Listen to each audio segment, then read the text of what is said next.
So Aditi, what if I tell you that there's a game in which Batman's dead and you can play as four different characters from the DC universe? You have my attention. Now what if I tell you that there are two of these games?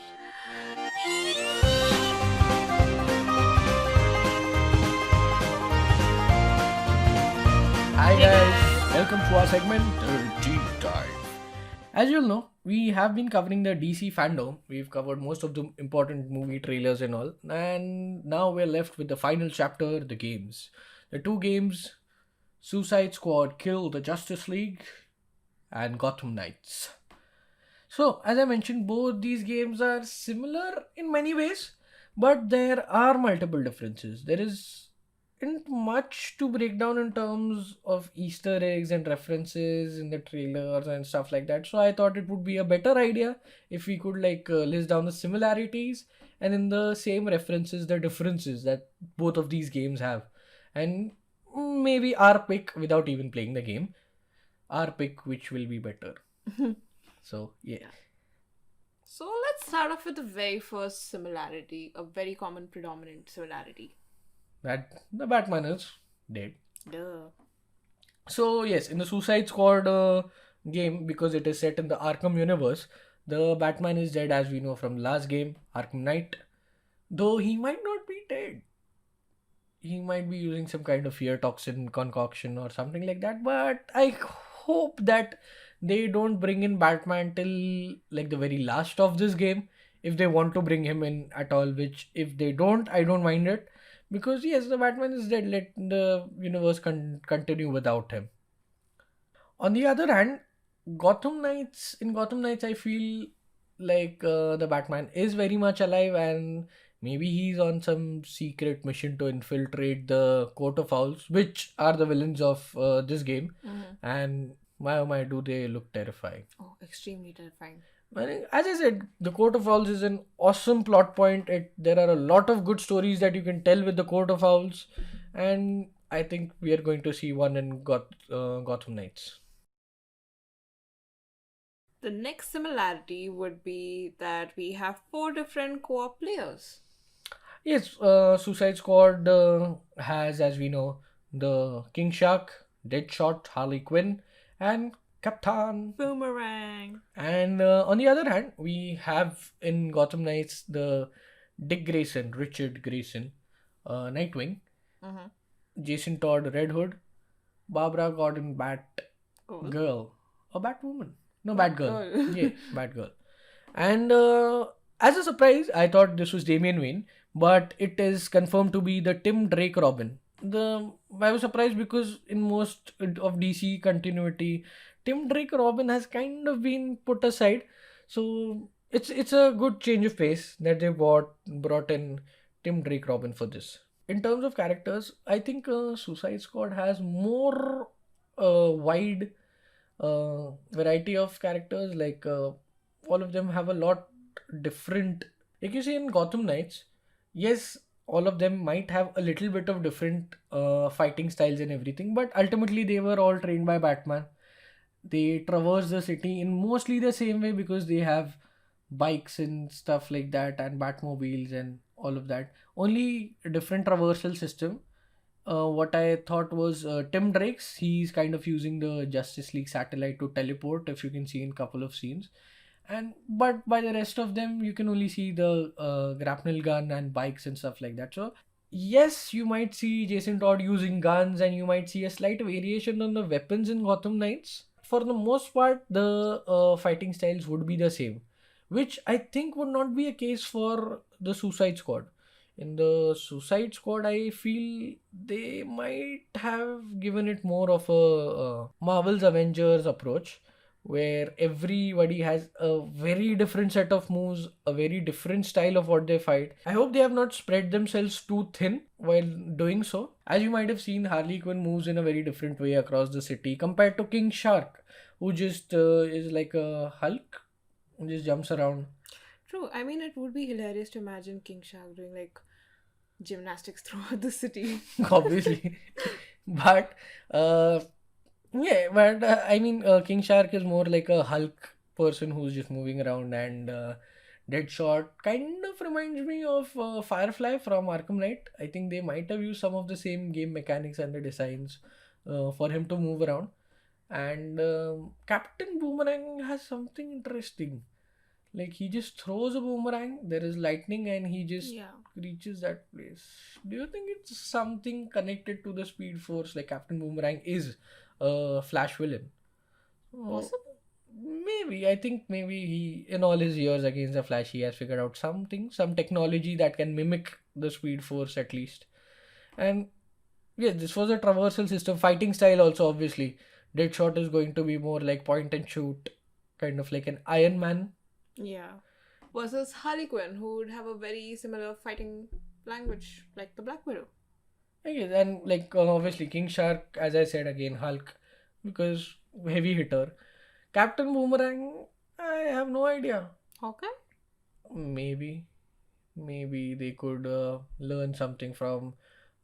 Which I found the Captain America gameplay very good in Marvel's Avengers. So maybe something along the lines of that, because he throws the shield and it comes back, and there are very interesting ways you can throw the shield as well. So, and you might need that kind of variation for a character like Captain Boomerang, because he has like exploding boomerangs and stuff like that. A lot of that. Anyways, the next similar thing would be the open world status of both the games. As far as I can see from both the, we didn't see a lot of gameplay for Suicide Squad, but we saw a little bit of gameplay for Gotham Knights, and from that I can see it is pretty much an open world game as the Arkham series is. But the difference which I feel in both of them would be Suicide Squad might have more of a linear storytelling. Mm-hmm. As for Gotham Knights, I think you can do missions as and when you choose. Because, Okay. as mentioned in the commentary, in the gameplay commentary, it was like whenever you go to Mr. Freeze and what kind of stats you have, Mm-hmm. that's how the bosses will react. That's how difficult the boss fights will be. So maybe it is not a very linear story. Like there might be an overarching theme to the entire thing, but I think Suicide Squad would more likely have a mission-based structure Mm-hmm. like that, and the boss fight. So obviously, both of these games are going to have amazing boss fights, because at one side we have Batman's Rogues Gallery, which is one of the best Rogues Galleries in comics, arguably. Only second to or more better than Spider-Man's. Leave in the comments below which you think is a better Rogues Gallery. But yes, on one hand we have Batman's Rogues Gallery. On the other hand, we have the entire Justice League. Now, in Justice League, we don't know what characters have been fixed, but whatever characters there are, I think the Justice League is a formidable opponent. True. So, yeah, the boss fights, I think the if handled well, the Suicide Squad boss fights can come out very nice. Because we have fought Batman's Rogues Gallery in previous games, and we have had some very, very, very good boss fights like the Mr. Freeze one, and some very, very, very, very, very terrible fights like the Electrocutioner one. So it remains to see like how well they handle it in the Suicide Squad game. But I have a bit of a leaning towards that the Suicide Squad game will have better boss fights if they do it well. So, one of the things which is obviously different between both these games would be the storyline. Yes, so by whatever gist we can get of it, in the Suicide Squad Kill the Justice League game, Brainiac is invading Metropolis, which the creator says a character in itself. I don't know how much they mean by it. Maybe it has a life or something, or I don't know. Or maybe it's just like how they say Gotham is a character in the Batman comics. Which for Gotham I can agree, because everything has a vibe to it and everything. But Metropolis is just another first world country city. So I don't know what they mean by it. We'll see in the game. But yes, Brainiac is invading Metropolis, and he has sent down his army. And I think it is Brainiac himself who is controlling all of these Justice League members. Who knows? And Amanda Waller's Argus has sent the Suicide Squad to fend off against this threat.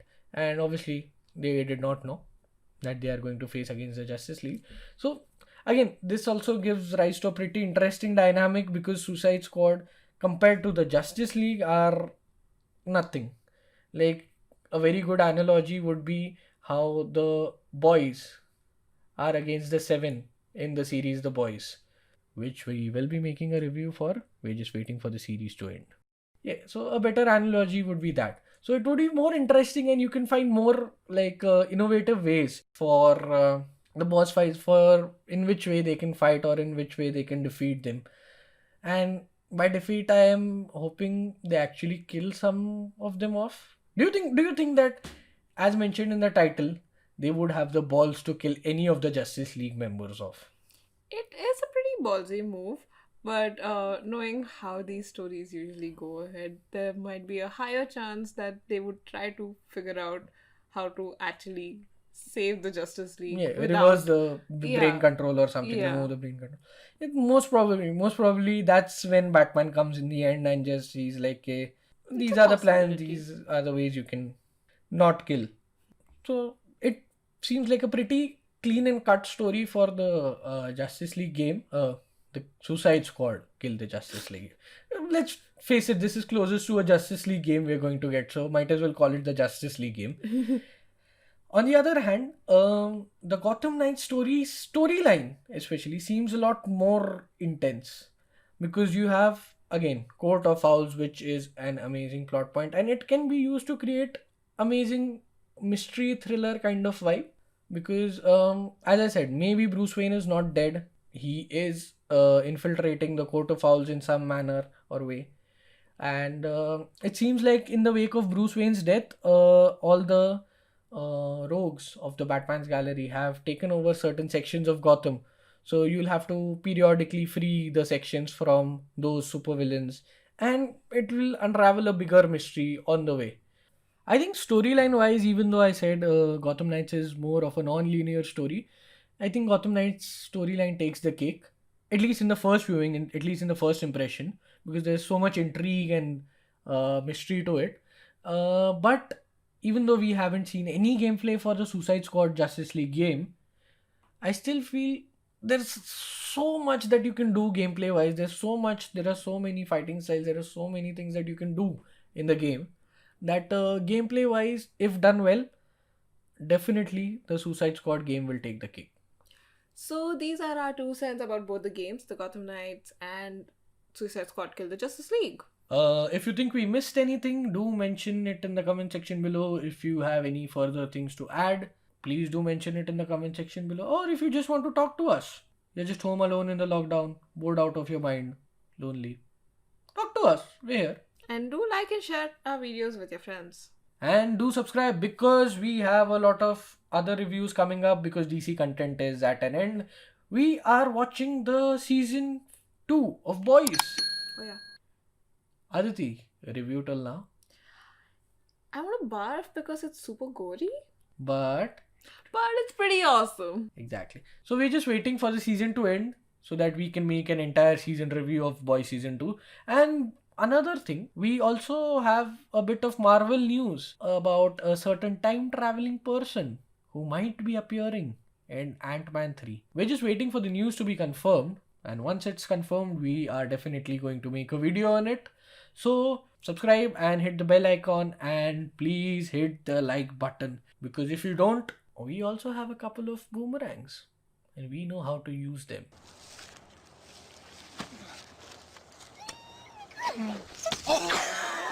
We are learning.